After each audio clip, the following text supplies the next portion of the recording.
Hey guys, so I'm back. I haven't done a review in quite a while. Sorry about that. Not that anyone cares. But anyway, whoever watches, I guess if you were waiting, the reason was that I had a lot of homework before winter break and grade 11 is just killing me. So I wasn't able to review Into the Spider-Verse and Aquaman when I saw them. So when I saw Bumblebee, I just decided to do a combined review of the three. And so here it is. I will have my top 10 best of the year list for you guys at the beginning of January probably. But until then, this is the last video of 2018. So that was my watch. But whoever watches, thank you so much for watching. I really have enjoyed talking about movies, and I've just loved movies so much for a very long time, and they're really kind of an escape from everything else for me. And there's something that I can just sit down and really enjoy. I don't always enjoy a movie, of course, but I just in general love the way everything comes together in movies, with the characters, with getting wrapped up in the story and the music and the effects and all that stuff I really love in movies. It's been about 2 years since I really got into movies, so I decided to express my thoughts using this channel. And there's a lot of people who don't take this channel seriously, who know who I am, but whoever does and appreciates my love for movies, thank you. But let's get into the three movies that I'm reviewing today, and let's start off with Spider-Man Into the Spider-Verse. Now, I'm gonna be honest, I wasn't really excited for this movie at all. About a year ago, when like the first kind of teaser came out for this film, I was like, an animated Spider-Man movie.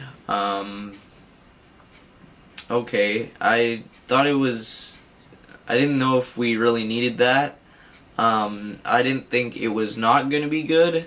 I just was not excited at all until, closer to the release date when everyone was saying it was like one of the best movies of the year and stuff like that, and I was like, okay. I disagree a little bit. I don't think this is one of the best movies of the year because of a couple issues I had, but it's great. I just absolutely love what they were able to accomplish with this film. The visuals, of course, everybody has talked about the visuals, but how can I not respect the visuals? It's literally a comic book come to life, and the characters are so great. Miles Morales was really well done in this film, as well as the other characters, and it was just a fun movie to watch, and the movie just looked beautiful, and it was so funny.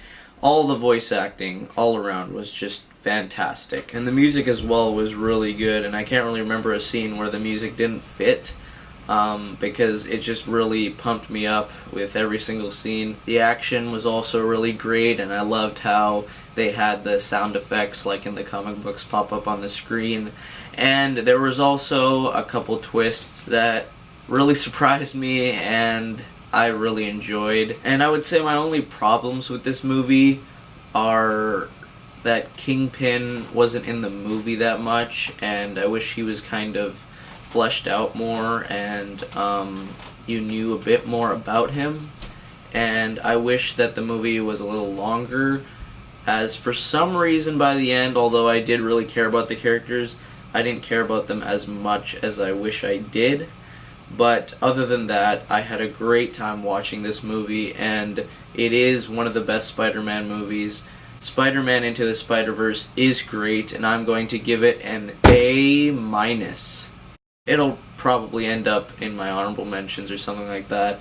But let's get into the next movie I saw, which is Aquaman.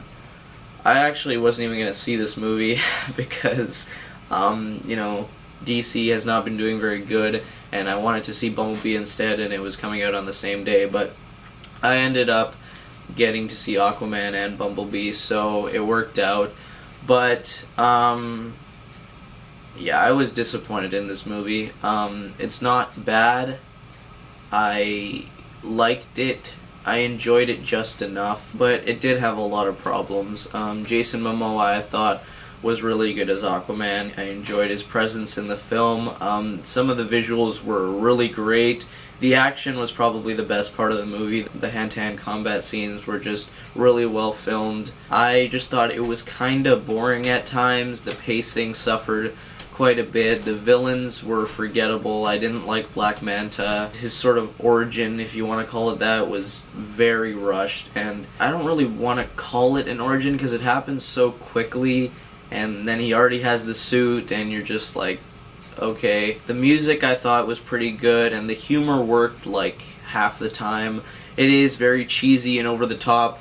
There is a lot of jump scares in this movie because I guess James Wan, being a horror director, decided that it would be not annoying and repetitive to just put a billion jump scares in this film while characters are talking. But that got annoying. And the first time it happened, I was like, okay, yeah, that's pretty cool. And then it just kept happening, and it's like, okay, we get it. But Aquaman, to me, was literally the definition of mindless entertainment. I don't think I would ever seriously watch the movie again. I'd probably just have it on in the background while I'm doing other things. It's literally the perfect movie to just have on in the background while you're doing other things. But I enjoyed it just enough, so Aquaman is good, and I'm going to give it a B-. And the final movie I saw was Bumblebee. I was super excited for this movie, mostly because of Haley Steinfeld. Ever since 2 years ago when I saw The Edge of 17, and then I listened to her music and stuff like that, she's just like been my celebrity crush. And a big part of why I was excited was because of her, and her acting is usually off the charts.